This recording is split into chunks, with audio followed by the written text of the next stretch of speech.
Bienvenue au journal de la mi-journée au sommaire. La ministre de la Santé revient sur ses pas au centre hospitalier universitaire pédiatrique Charles de Gaulle. Un comeback pour encourager le personnel à toujours veiller aux tout petits en attendant de meilleures conditions de travail dans ce centre de référence qui est cependant en manque de plateaux techniques adéquats.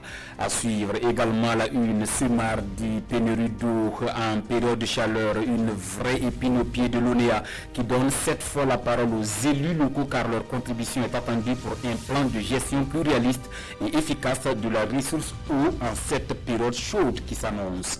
À l'international, situation humanitaire catastrophique en Syrie, plus rien à se mettre sous la dent et des centaines de milliers de civils ont dû fuir les bombardements du régime Assad et de son allié russe pour avoir la vie sauve. Voilà pour le menu de ces 13 heures. Mesdames et messieurs, merci de nous suivre.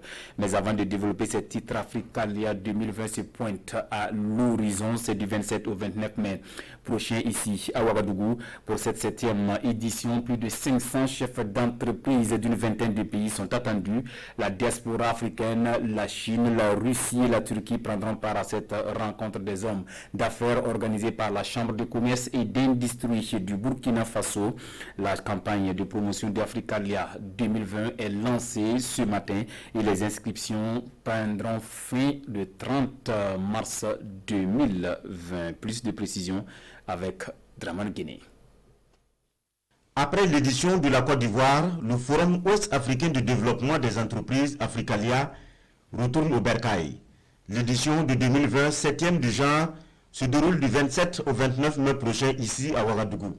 Pour l'heure, il s'agit d'une campagne de promotion du forum qui attend plus de 500 chefs d'entreprise d'une vingtaine de pays.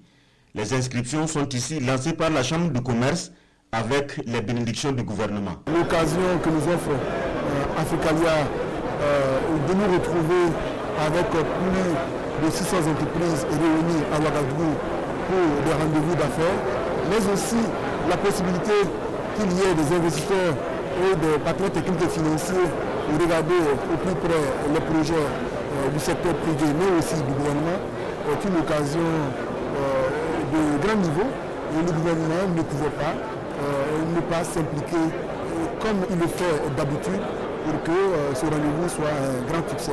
Africalia 2020, ce sont eux, le comité de pilotage dirigé par Oumar Yougo, vice-président de la Chambre de commerce. Ils ont la charge de préparer et d'organiser le forum. Pas de répit, l'opération de charme au niveau local et international est alors lancée. Nous allons tourner dans les pays de l'UEMOA avec le secrétaire permanent pour faire des roadshows afin de promouvoir l'événement et stimuler les pays de la sous-région à venir. Et enfin, on a des pays cibles comme la France, comme l'Italie, comme l'Arabie Saoudite et probablement, pourquoi pas, la Turquie, la Chine, où nous allons envoyer des émissaires et en relation avec nos ambassades pour faire la promotion de cet événement. C'est un forum multisecteur qui offre aux participants une quinzaine de rendez-vous d'affaires en 24 heures. La Chambre de commerce et d'industrie fixe l'inscription à 260 000 francs CFA avec de grosses réductions pour les jeunes et les femmes chefs d'entreprise. Les inscriptions prennent fin le 30 mars prochain. Un personnel qualifié, le CHU pédiatrique Charles de Gaulle en dispose et la ministre de la Santé en a bien conscience puisque c'est son ancien poste, mais les mêmes préoccupations demeurent malgré le temps qui passe et les attentes toujours grandes. Juste 3 salles d'intervention chirurgicale. Le plateau technique fait également défaut. Cette fois sera peut-être la bombe, on l'espère, après le passage du chef du département de la Santé et son staff à la pédiatrie Charles de Gaulle. Siel Lassina Ouattara et Zalissa Sanfo, reportage. La ministre de la Santé redécouvre ici les réalités de l'hôpital pédiatrique Charles de Gaulle. Un retour à d'où elle est partie pour galvaniser le personnel et recueillir ses préoccupations. Claudine Lougen n'étant pas en terre inconnue, elle connaît ce qu'il faut et ce qui doit être fait pour que cet hôpital de référence réponde à son nom. C'est d'ici que je suis partie au ministère.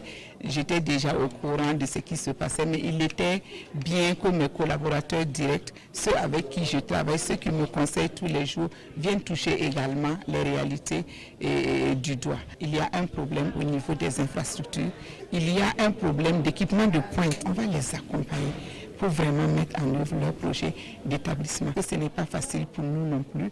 Les budgets sont de plus en plus régulés à la baisse et c'est difficile. Et de toutes les promesses faites ici, la Direction générale de Charles de Gaulle propose de commencer par la priorité numéro 1. La préoccupation la plus urgente, là, c'est la chirurgie hospitalisation. Nous avons une ONG qui est venue réfectionner 3 blocs opératoires pour nous. On a eu des équipements, mais malheureusement, même si nous opérons 200 malades par jour, les spécialistes peuvent le faire, mais on va coucher ces malades là-haut. Donc vous voyez la chirurgie hospitalisation durant la visite. Les parents même sont assis comme ça dehors avec leur matériel parce que nous avons un problème de capacité d'accueil. À l'issue de ce tour dans les différentes unités de soins, la ministre a eu un tête-à-tête avec les différents responsables de service.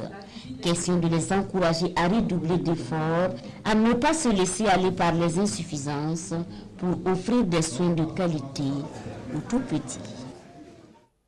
Dans le registre politique, l'alliance des partis de la majorité présidentielle en Assemblée générale à Bobo du Lasso en vue des prochaines consultations électorales, l'APMP se veut méthodique, une liste commune de candidatures, un code de bonne conduite, puis de renforcement de ces différentes structures. Manika Yen et Moussa Sanon. Explication.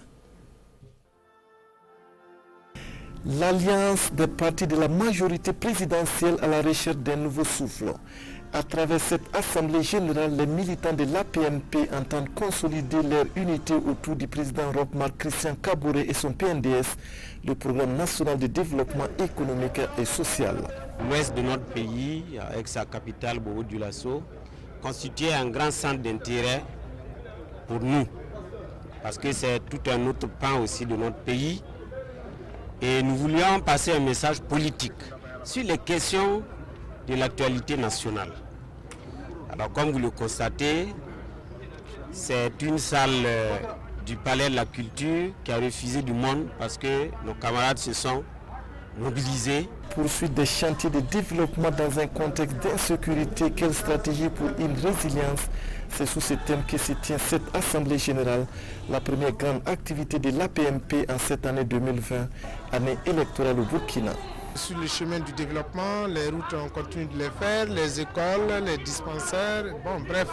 Donc il ne s'agit pas de se lamenter, mais il s'agit de s'armer de courage et de dire que c'est vrai, en temps de guerre, il y a des gens qui vont tomber, mais ceux qui sont là et qui sont toujours debout vont continuer le chemin de la bataille. Nous sommes dans une année électorale et naturellement, chacun affûte ses armes pour se donner le maximum de chances de gagner les prochaines élections. Et donc, nous ne voulons pas nous laisser compter et pour cela, nous nous organisons, nous échangeons entre nous, nous nous concertons. À cette assemblée générale, la soixantaine de partis politiques qui composent l'APMP a fait son ambition de remporter les prochaines élections. Et pour relever ces défis, elle envisage l'élaboration d'un code de bonne conduite, la mise en place de ces structures partout au Burkina ou encore l'établissement de listes communes de candidatures. Je le disais en début de journal, l'ONEA face à la période de chaleur qui s'annonce, difficile de satisfaire la demande de par le passé, car l'eau, source de vie, fait défaut. Pour 2020, la nationale de l'eau joue alors la carte de la prévention en associant les élus locaux à l'élaboration d'un plan de gestion de la période chaude, une stratégie que le ministre de l'eau et de l'assainissement souhaite plus réaliste et efficace. Amadou Ilboudo. Maïmouna Traoré. La période chaude s'installe progressivement au Burkina Faso, une période où la demande en eau s'accroît avec souvent des pics considérables et des scènes similaires sont fréquentes, surtout dans les grandes villes. Pour atténuer la pénibilité de l'accès à l'eau pendant ces moments, le ministère de l'eau et de l'assainissement et l'Office national de l'eau et de l'assainissement ont entrepris d'élaborer une stratégie de gestion en tenant compte des spécificités de chaque localité. Nous avons décidé cette année de ne plus le faire dans le laboratoire du ministère, mais d'inviter les maires qui sont donc les dépositaires donc de toutes ces données de satisfaction des populations. Et je pense que quand ils ont bien compris, ça facilite aussi la tâche pour passer la saison. Nous n'avons pas dit que ce matin, nous allons trouver des solutions miracles, mais nous allons échanger sur les solutions qui seront proposées. L'élaboration du plan de gestion de la période chaude 2020 se veut participative. Ces maires de communes urbaines sont donc invités à apporter leur contribution. On va les prendre centre par centre, ville par ville, pour dire voilà la quantité d'eau qui manque, voilà la quantité d'eau que nous allons pouvoir mobiliser comme supplément avec des forages ou d'autres actions. Et voilà comment nous allons gérer la période pour que tout le monde soit vraiment alimenté en eau potable. Ouagadougou, actuellement, nous sommes en train de faire des travaux. C'est pour pouvoir justement prendre l'eau dans certains quartiers pour l'amener vers d'autres. Le ministre de l'eau et de l'assainissement les invite à accompagner la dynamique de l'ONEA en sensibilisant les populations afin qu'elles s'approprient des réflexes durables et appropriés pour passer au mieux cette période dite difficile. Tout nouveau, tout beau, un visage que vous avez souhaité. La RTB Télévision, nouvelle version, se plie à vos exigences avec de nouveaux décors et habillages qui allient à la fois esthétique et culture burkinabé. Nos studios à redécouvrir en images avec Bernard Kombelem et Sekou Zango. La RTB Télé change de nouveaux décors et d'habillage pour répondre aux défis de l'audiovisuel et faire rêver les téléspectateurs. Un nouveau look durement conçu, mais à l'arrivée, la chaîne nationale présente un visage qui fait rêver. Quand vous rentrez dans une télévision, il faut que ça soit attractif. Et aujourd'hui, le décor, il est attractif. L'habillage, il est moderne. Ensuite, il faut que les acteurs mettent le contenu à la hauteur. Mais je pense que vous avez un outil de production.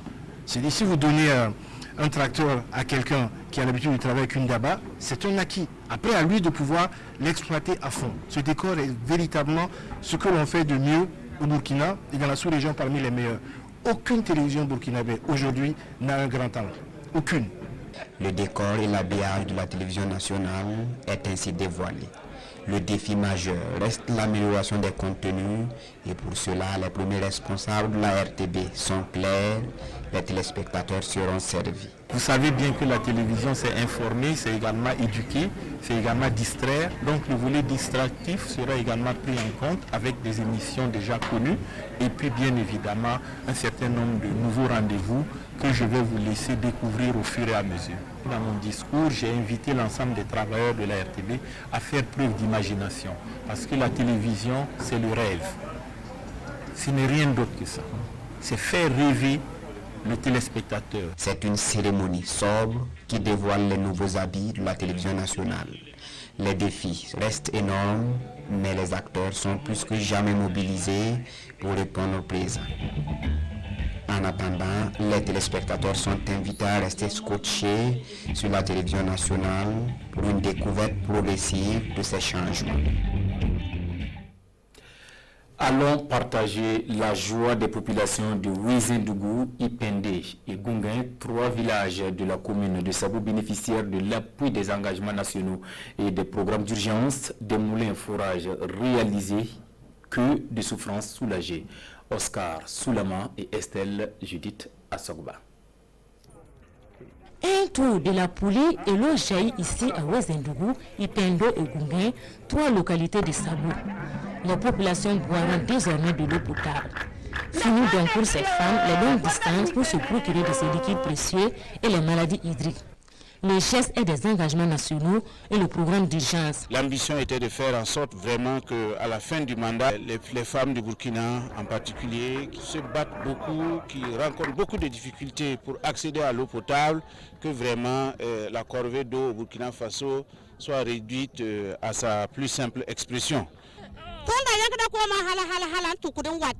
Avant, nous partions chercher l'eau à une quinzaine de kilomètres. Maintenant, l'eau est à notre portée. Nous sommes vraiment contents. Nous remercions beaucoup les donateurs. La série sur le gâteau est le don de 2 moulins.